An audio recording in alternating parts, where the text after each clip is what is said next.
is everything to me. Everything I've got, you know, like mentally, physically, emotionally, that's fucking, you know. To willingly put yourself under that kind of pressure, I don't like it. It's the. You gotta admire the ingenious, like... It is. It's a scientific fucking method of raping you for fucking cash. Like, it is a fucking... But it's so nice to hear another person with that point of view, too. I mean, I'm always sort of, with my family, seen as being irresponsible or, you know, childish in that I haven't really established myself in any respect in any part of my life. Like, whether it be boyfriend, owning my own home, having savings, having a career, nothing. Because I just, for precisely that, I don't feel I want to be... like strapped down to anything. No, well, I mean, I've earned a lot of money ever since I've been 18. I've been on, like, you know, 50, 60, 70, 80, like, okay, yeah, and then, you know, blonde, like, I've just never looked at money as anything to do with, like, you know, sure, I could have done things better in the past 3 or 4 years because I'm getting a bit older, but at the end of the day, you know, I mean, I don't regret anything I've done, but is never... you know, that important, you know. It's the one thing, you know, you live life once, and it's the one thing you're kind of guaranteed to lose. Like, you're not going to go and say, man, you know, you don't see dying people going, man, you know, if you know, if I took that promotion, if only I worked a little bit harder for someone else and then made a couple extra thousand, you know, that's a con, you know, and I personally, I gotta say, I'm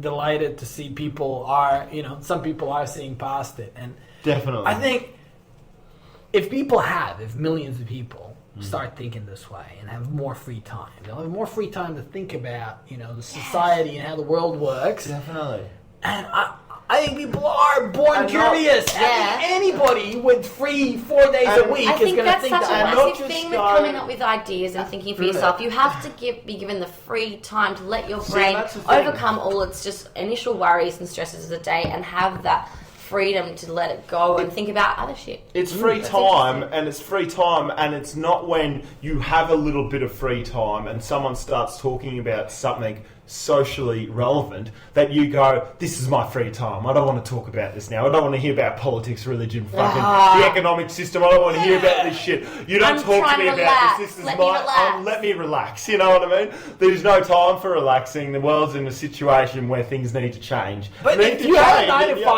9 to 5 slave job almost every single week, you would feel the need to not hear about anything because you'd be that psychologically worn out. You can understand why it's all like that. But that's what stopped us from reaching a level of awareness that we need to be.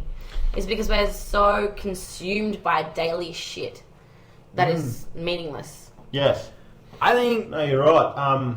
I think you know.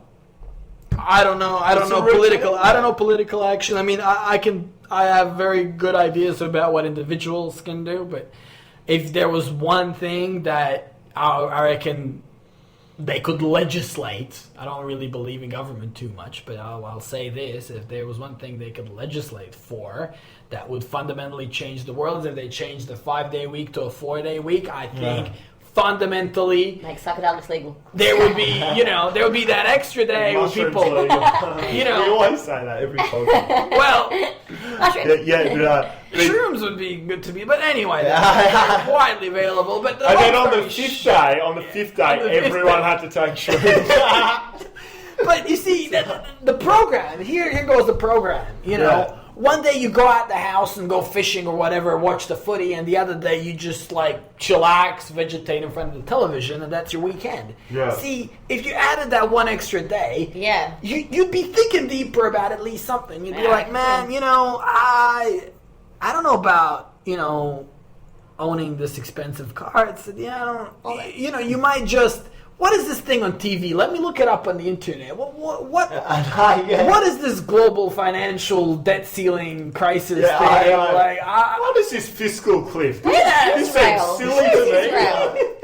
Like, what is this like? You know, you're right, but that's not what anyone wants. Yeah. We don't need more questions. We just need more successful business people. We need growth. Okay, growth. It's absolute bullshit. It's all rubbish. Look, I just want to ask you a few things. For one, me and Tess have both watched a documentary on Gaddafi. Yeah. Oh, which one? I'd love to watch it. It's the one how they said how that they're overthrowing him was an inside job, CIA, and that he was trying to kick off a new economy back to the gold standard. That's true, actually. And is it true? It's true. But it was. Do you believe it was an inside job, or do you think absolutely it was an inside job? I mean, you had first of all the people fighting him, right? You got to understand. You have a country, as any country in Africa, it's tribal. Yeah. You have this leader, which comes from a certain tribe. Yeah. 90% of tribes unite against it. There's one major city called Benghazi on the border with Egypt that has always been against Gaddafi. He hasn't treated them well. So you have this natural dissent against this person in this one place, which is next to Egypt, which is in a sense an American colony.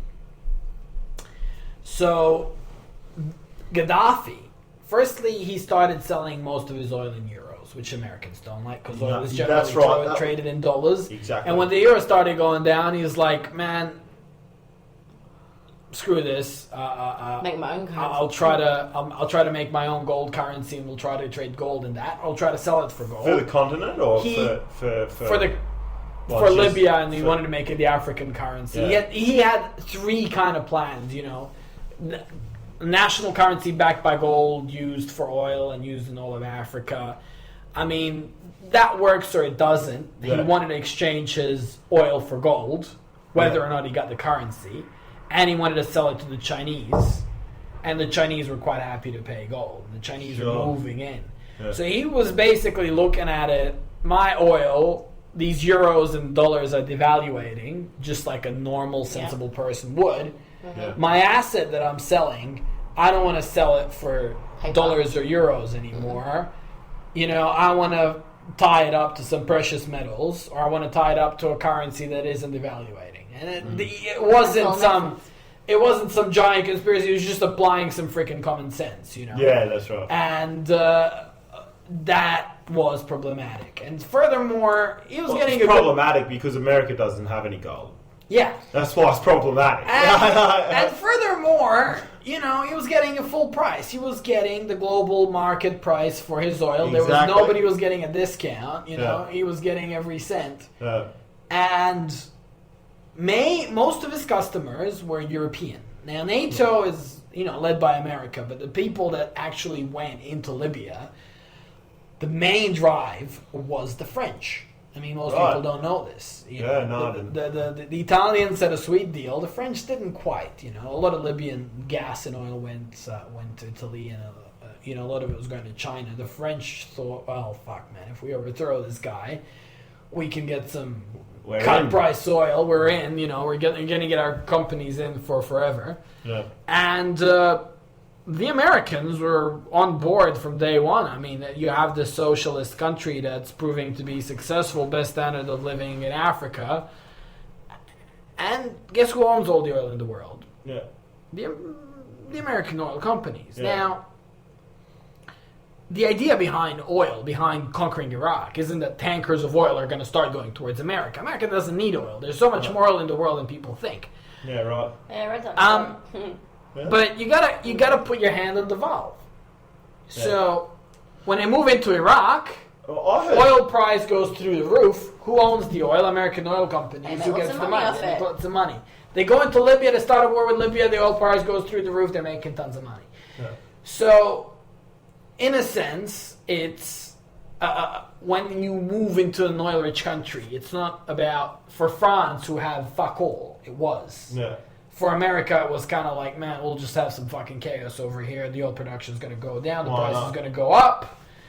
At the time, the price per barrel was well on its way down. It was, it stayed above 100 for a long, long time. It was at about 50 when they invaded Libya. They were like, man, we could use a bounce.